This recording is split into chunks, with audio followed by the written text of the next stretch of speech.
Hi guys, this is Anae on Anything for Geeks, and if you watched my T-Rex video, you might remember that at the end we showed this guy right here. Here you have this guy. He's green, he's big, he's powerful, he's fierce. And today we're gonna talk about him. Well, specifically him, because this depiction is inaccurate. This is what paleontologists believe that the animal actually looks like. So let's get right into it. Okay, so first we have to start with the creature's name. So this is an Allosaurus. It's a dinosaur.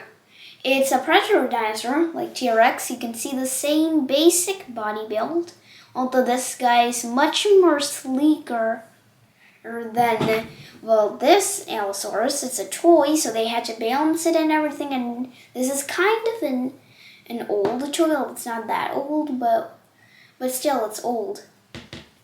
So that's why this guy looks more like some sort of a basilisk lizard, or with a real thick neck. You might notice that this guy is really sleek. Whoops, excuse me. Fall off the stick. So one of the features that are different, so we're gonna start a comparison here. We have this guy. First of all, the colors. This guy's just green. This guy's a bright red. Okay, let me squeeze it up so it sticks to the stick. That's kind of funny. Anyways, what happens is, well, the colors don't matter really because we have no idea what Allosaurus' color was. But then you gotta notice, look at this head. It looks, okay, it's a bit, okay, so look at this head. It kind of looks more like a dog without ears than dinosaurs. Now, this is what we think that Allosaurus would have looked like. So here you have like this sleek mouth, it's much longer, larger. And we have this crest, sort of. There are two crests, sort of like horns above the eyes. So like this and like this. And these are one of the distinguishing features of Allosaurs. Otherwise, they look like a normal, average carnivore. And I'm actually going to take off the stick because this thing is going to fall off if I hold to the stick. Okay, I'm holding onto the stick and to the paper itself. Now, the only advantage to this toy is that since it's a 3D model, you can view everything. Here you can just view the side. You see, there's nothing. You can view, he can't, he's just a paper. So we have this comparison. The other comparison to really note are the tails. You see, well, you might not see. Okay, now you can see that this guy's tail is straight. I mean, it's not really straight. It bends down, but it starts straight and then curls. This guy's tail hangs down like a kangaroo, and this is very inaccurate because we know that Allosaurus had a straight tail. I mean, it and our buddy the T-Rex are both part of a family called Tetanurae, which means stiff tails. So it means that their vertebrae, those are their backbones, are fused together with tendons. Tendons are like these stringy, like tough things. I don't know how to exactly describe them, but they connect your bones and muscles together. So a tetanuran's tail is connected by tendons and that fuse the bones together, and strong muscles that make it so that their tails always stand up straight. Their tails never hang down like a kangaroo, like in this toy. I mean, they can't blame the toy. This is an old view, and then of course you have to balance the toy. Otherwise it's gonna fall. It can't balance its own body weight like an Allosaurus could. Alright, so let's return back to him.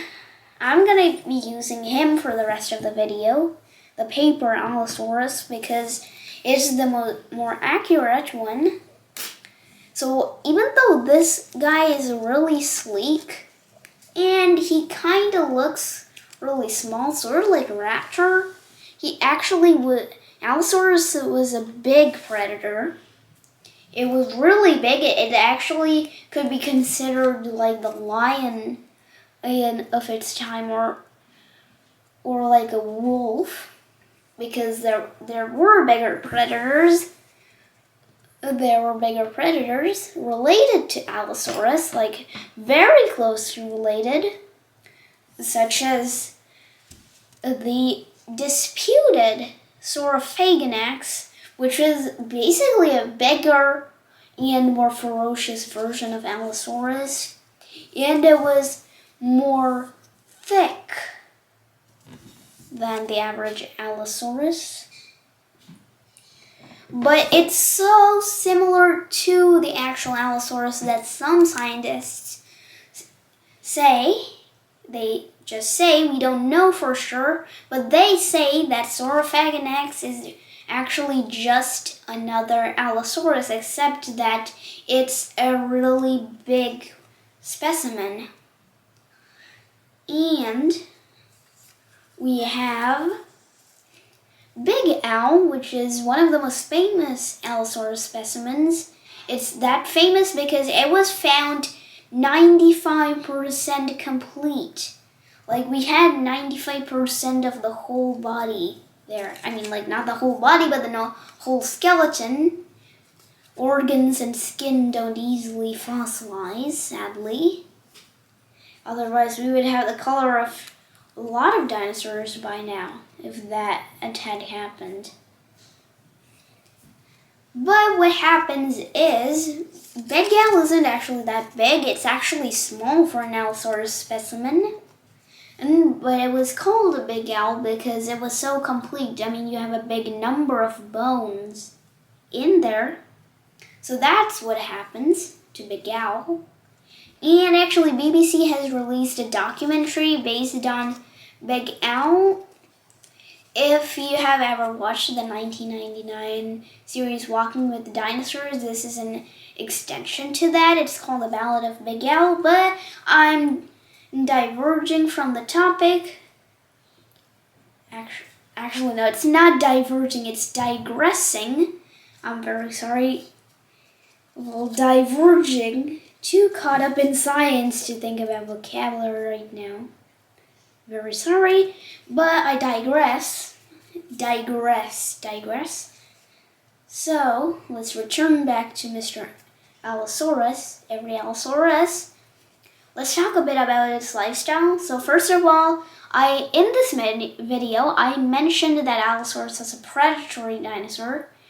It hunted other dinosaurs, like this big and armored Stegosaurus here, about whom everything is gigantic except for its tiny head. And we think that Allosaurus may have hunted the Stegosaurus. You would have to go for the front side, because if you got caught in the range of this tail, boom. If you're an Allosaurus, you're done for. That tail causes serious damage.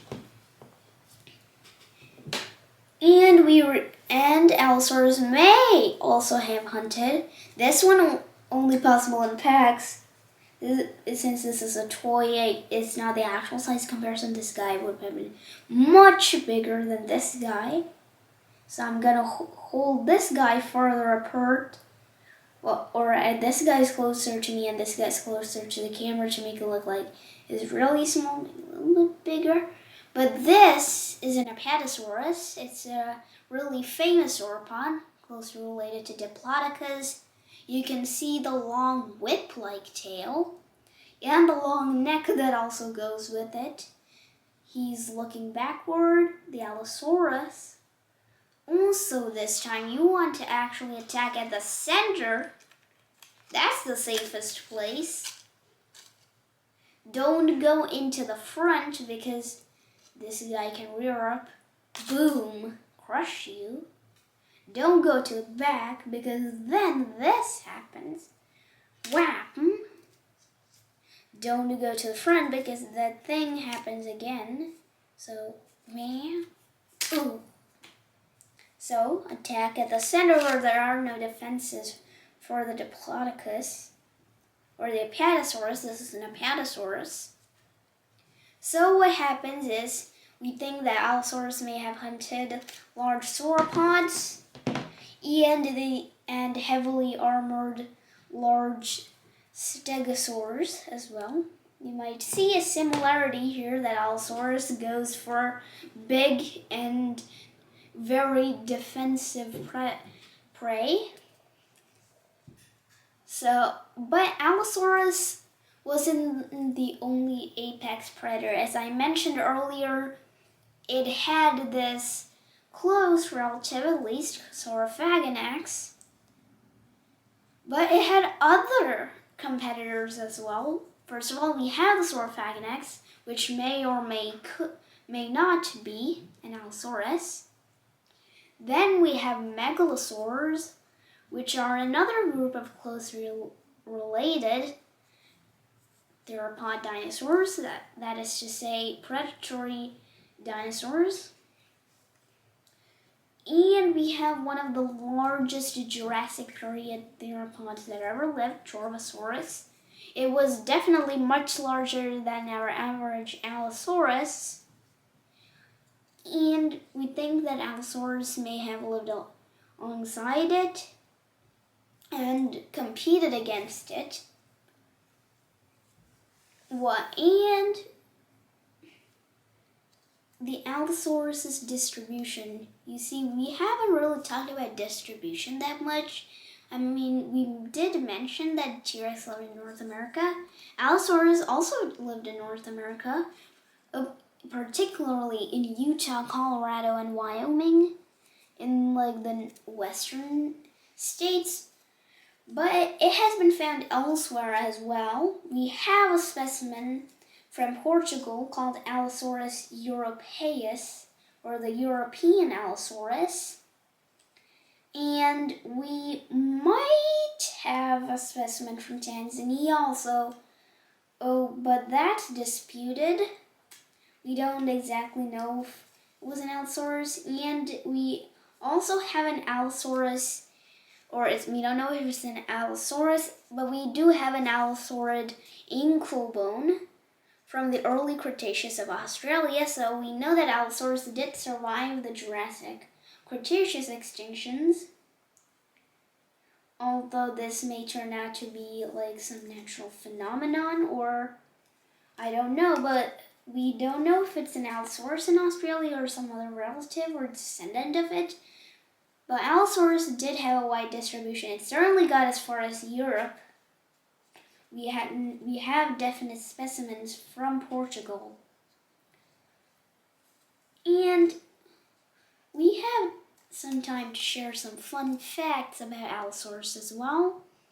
So let's get on with it. So we've been referring to him as Allosaurus, but what does Allosaurus actually mean? Allosaurus is a Greek word. It comes from two words, allos and sauros in Greek. Allos means different or other. So it's not the same. And Sauros means lizard.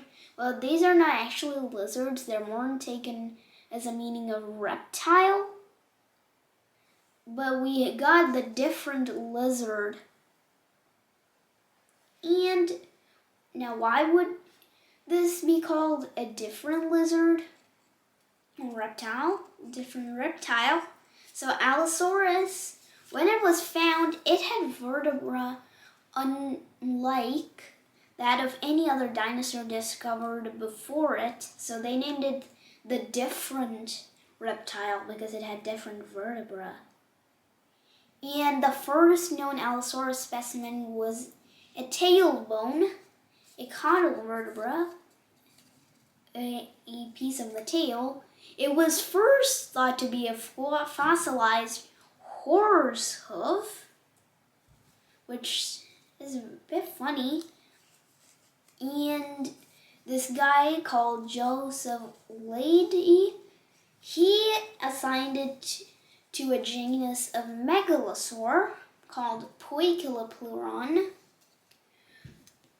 And he actually looks more like the toy Allosaurus than the actual Allosaurus does.